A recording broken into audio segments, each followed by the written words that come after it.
Maintenant, on va parler de l'extraction liquide contre courant. Et pour cet exemple-là, on va le faire avec 3 étapes. On peut le faire avec plusieurs étapes, mais ce qui est valide pour 3 étapes va être valide pour 5, pour 6, pour 8, etc. Donc disons qu'il y en a 3 étapes ici. Comme c'est un contre-courant, je alimente avec un courant qu'on appelle F, celui qui porte le composant B que je veux extraire. Mon alimentation F au début vient ici, et l'alimentation du solvant va être de ce côté-là. Donc ici, on alimente S. Lui, F, à la sortie, ça va être le raffinat, et B, il va se répartir, il va se partager entre les deux, au fur et à mesure qu'il avance les étapes. Dans la première étape, ce courant qui sort, c'est le raffinat 1. Dans la deuxième, c'est le raffinat 2. Et dans la troisième, c'est le raffinat 3. Ici, à l'entrée, S, la sortie, le extrait 3. Ici, on aura l'extrait 2. Ici, on aura l'extrait 1. Chaque courant, X, Y. Ici, à l'entrée, j'ai une composition XF en A. Ici, j'ai une composition YF pour B. Même chose pour le raffinat. La composition X, que je vais l'appeler X1 pour le courant R, ça veut dire pour le raffinat, Y1 pour le raffinat. Ici, c'est la même chose, X2 pour le raffinat, Y3 pour le raffinat. Donc S a une composition X, S, Y, S. Si on fait un bilan global, ça veut dire que je pars de ce bilan-là. Ça, c'est mon bilan global. Mon bilan global est égal à F plus S est égal à R3 plus E1. Alors, cette équation-là, je vais la transformer de cette façon-là. F moins E1, ça va être égal à R3 moins S. J'avais F plus S, R3 plus E1. Maintenant, je vais faire le rapport de ici. F moins E1 est égal à R3 moins S. Et à cette différence-là, on va l'appeler delta R. Alors, si je fais par exemple le bilan dans l'étape, juste dans l'étape A, F plus E2 est égal à R1 plus E1. Mais ici, on se rend compte que j'ai F et E1. F, E1. Ça peut me donner F moins E1 est égal à F moins E1 est égal à R1 moins E2. Et ça, c'est égal à delta R. Qu'est-ce que je suis en train de dire? C'est que la différence entre F et E1 est la même différence entre R1 et E2. R1 moins E2 est égal à delta R. Ça veut dire la différence de ces deux courants, et ça se maintient ici. Le bilan, maintenant, 1, 2. Donc c'est F plus E3 est égal à R2 plus E1. Donc ici, encore une fois, j'ai la même chose. J'ai F et j'ai E1. Donc je peux faire apparaître F moins E1. F moins E1 est égal à R2 moins E3. Et tout ça est égal à delta R. Donc maintenant, F moins E1 est égal à delta R. R1 moins E2 est égal à delta R. R2 moins E3 est égal à delta R. Alors, sans faire le bilan, en fait, je n'ai pas besoin de le faire, je l'ai ici. R3 moins S, R3 moins S est égal à delta R. Donc, j'ai 1, 2, 3, 4 équations ici. Ça, c'est très intéressant parce que ça veut dire que les courants, ces deux courants-là, sont reliés par un bilan de masse qui s'appelle delta R. E1 et R1. E1 et R1. Est-ce qu'ils sont reliés? L'extrait qui sort de la première étape et le raffinat qui sort de la première étape, ces deux-là, ils sont reliés pour la conodale d'équilibre. Si je reviens à mon diagramme d'équilibre, mon DOM, mais je sais que le premier extrait est relié au premier raffinat par la conodale. Donc ces deux-là sont reliés par la conodale, ces deux-là sont reliés par le delta R. Ici, delta R, conodale 1, delta R, conodal 2, delta R, conodal 3, delta R. Donc ça nous donne une méthode, une façon de calculer les trois étapes. Si je considère l'équation F moins E A est égal à delta R, ça c'est égal à delta R plus E A, F est égal à delta R plus E1. Ça se ressemble à la règle du levier. Donc on a un mélange, on a une séparation F qui se divise en delta R et en EA. Ça veut dire que les trois points sont reliés par une ligne droite.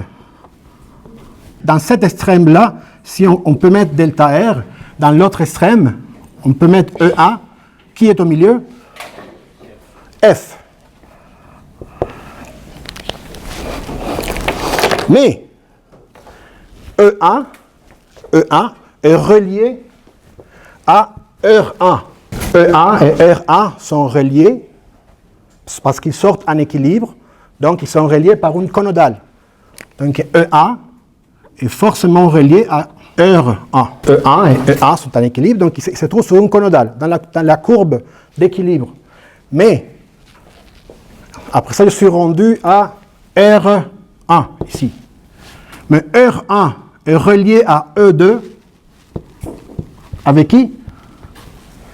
Avec delta R.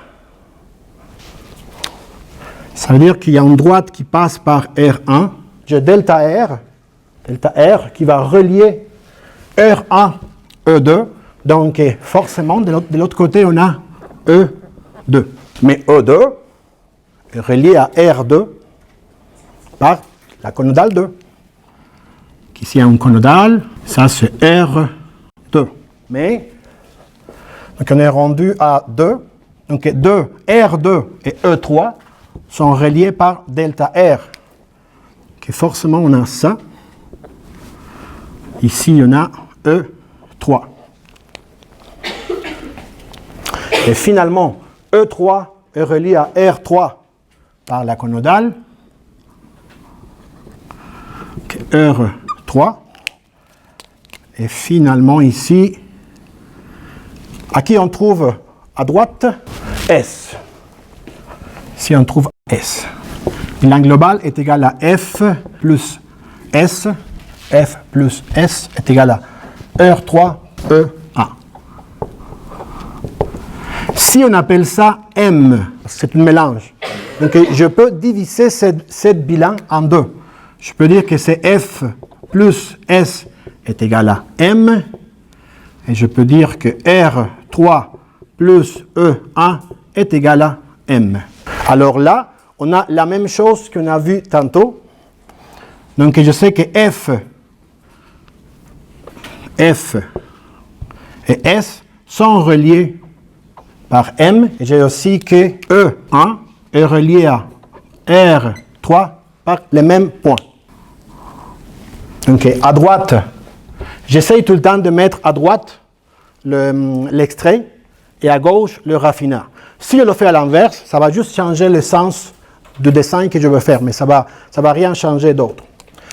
Donc disons que je place ici E1.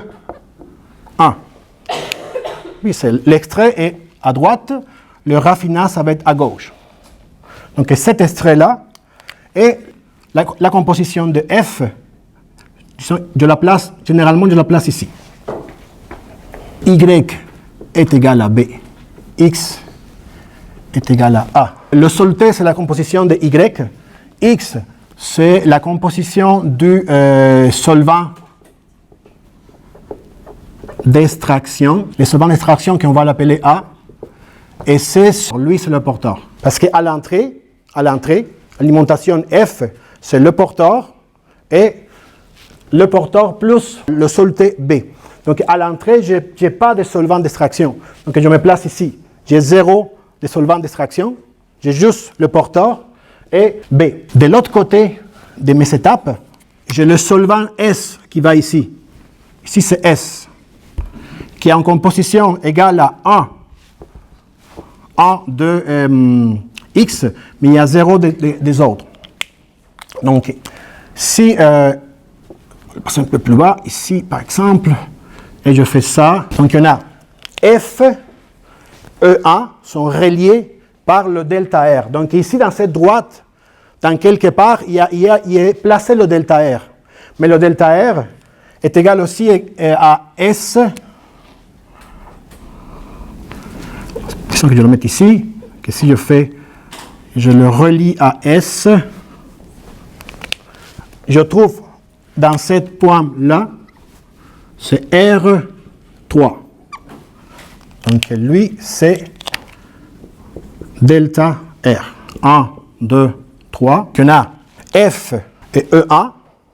F, E1 sont reliés par delta R, mais S et R3 aussi. Donc ces deux sont reliés par les points delta R. Donc ici, on a que, mais E1 est relié par la conodale. Ça, c'est la conodale d'équilibre. Donc ici, on a R1. Mais R1 et E2 sont reliés aussi par delta R. Ici, on a des choses comme ça. Ici, on a E2. Mais E2 est relié à R2 par la conodale. E2 et R2 sont en équilibre. Ces deux sont en équilibre.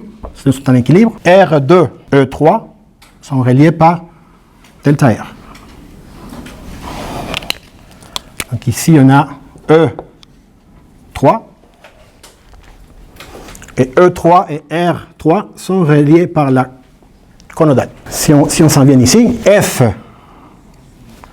et S sont reliés, mais E1 et R3, E1 et R3 sont reliés par M aussi.